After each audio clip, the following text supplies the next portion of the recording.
নমস্কার বন্ধুরা, আজকে বানিয়ে ফেললাম নলেন গুড় দিয়ে মাখা সন্দেশ। আমি 1 লিটার দুধ নিয়েছি। দুধটা ফুটে উঠলেই আমি ভিনেগার মেশানো জল দিয়ে ছানাটা কাটিয়ে নিলাম।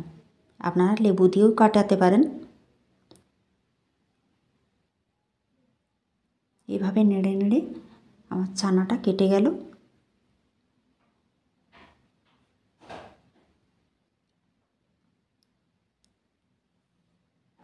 এভাবে একটা সাদা কাপড়ের উপরে আমি ছানাটা ছেঁকে নিলাম।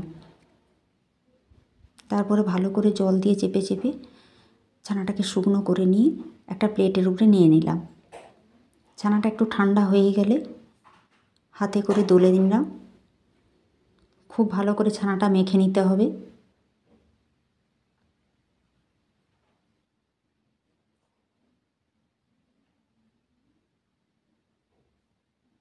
খুব ভালো করে মিহিভাবে আমাকে ছানাটা মেখে নিতে হবে। এইভাবে দলে দলে মেখে নিলাম।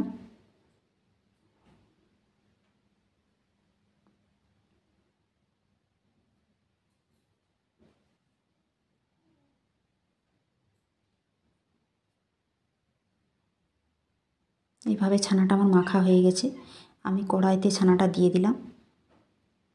তার উপরে খেজুর গুড় দিয়ে দিলাম। খুব ভালো করে খেজুর গুড় অল্প অল্প দিতে হবে আর এইভাবে মেশাতে হবে।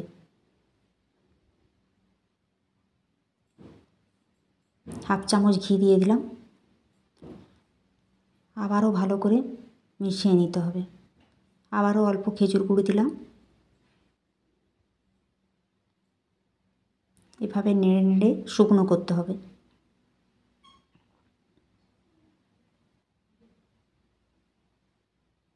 শুকনো হয়ে গেছে। আমি প্লেটের উপরে নিয়ে 40 মিনিট থেকে 1 ঘন্টা মতো রেখে দিলাম। আমি এটা জমতে দিলাম। 1 ঘন্টা পর এইভাবে আমি ছুরিয়ে করে পিস করে কেটে নিলাম।